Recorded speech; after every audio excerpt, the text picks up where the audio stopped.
Thank you all for tuning in and thank you all for supporting our channel.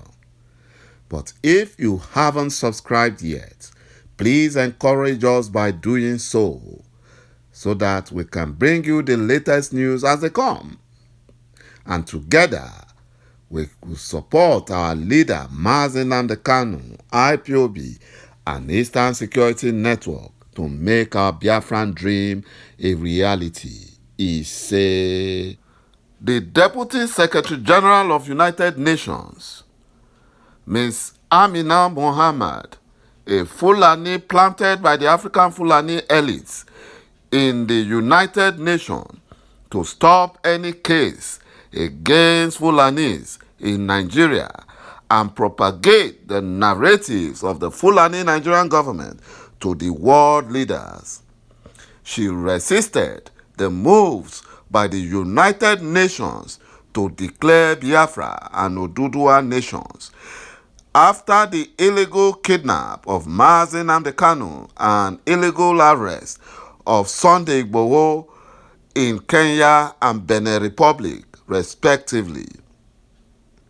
Ms. Mohammed has been working tirelessly, helping her Fulani tribes to do damage controls at the United Nations.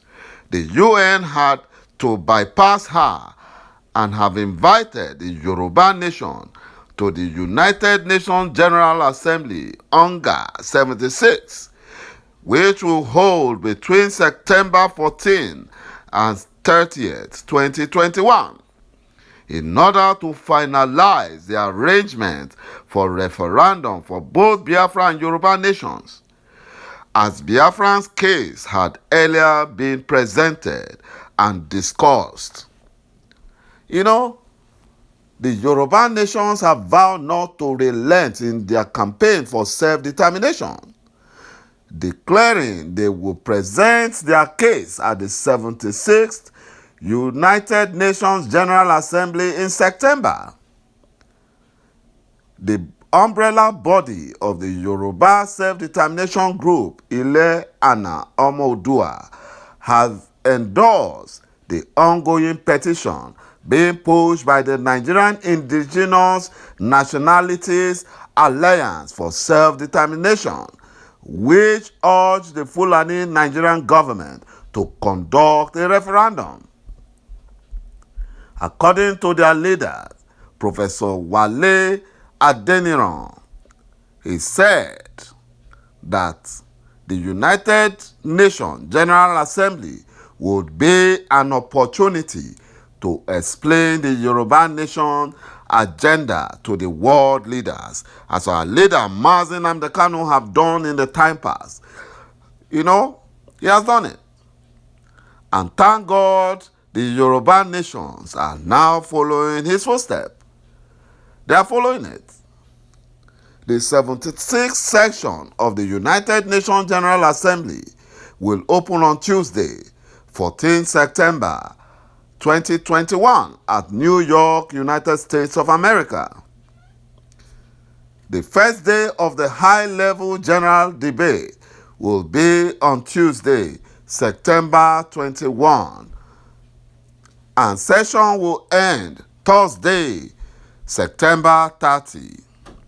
Adeniran said, everyone has to hit right in front of the head that a golden opportunity for Biafrans and Oduduwa to present our case forcefully before the entire world. The Yoruba Nation petition submitted to the International Criminal Court has been acknowledged. It is now left for the Yoruba nations to embark on aggressive propaganda for the International Criminal Court to look into the case. The Deputy Secretary General of the United Nations, Ms. Mohammed, have also been used by the Fulani Africans to slow down processes at the International Criminal Court. She's working tirelessly to ensure that nothing comes out of it.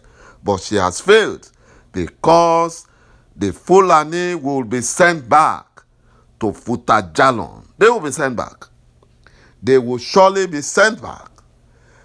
Human rights activists, Chief µIÄ have accused the Fulani Nigerian government of chasing shadow with the arrest of Yoruba Nation freedom fighter Sunday IGBOHO. You know, that was why Malami is in trouble for deceiving Buhari and his gang of criminals. For deceiving them. You know, the United Nations had to bypass Miss Amina Mohammed, and they have invited the Yoruba nations. They have invited them, just as Biafran case has already been done earlier. The Nigerian Attorney General and Minister of Justice, Abubakar Malami, deceived the Fulani Nigerian government and Buhari about the extraordinary redemption, and now they are not happy. He made them waste billions of dollars on this white elephant project.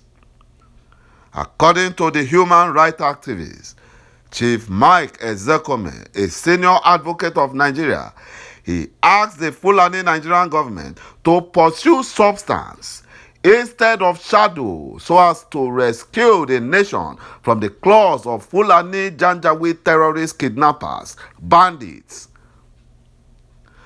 and Boko Haram and ISWAP. ÄÄ told the Fulani Nigerian government that the Fulani Nigerian government appears supersonic, effective, and efficacious when it comes to arresting and repatriating dissenters and challengers of its morbid, nepotic, and sectionalistic government. You know, he has actually described the Fulani Janjaweed in one big grammar.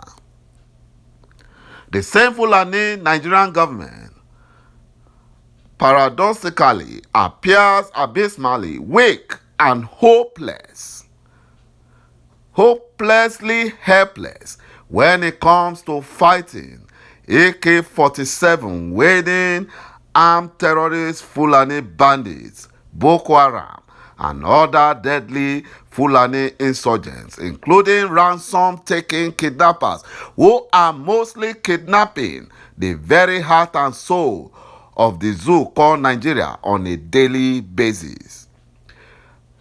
This loop-sided template demonstrates acute intolerance and ambivalence. It shows self-contradiction on the side of the Fulani Janjaweed. It shows an inclination towards enforcing law against certain people, against certain classes of people, while at the same time turning away the other eyes in enforcing law against other preferred and pampered set of people, the Fulani terrorists.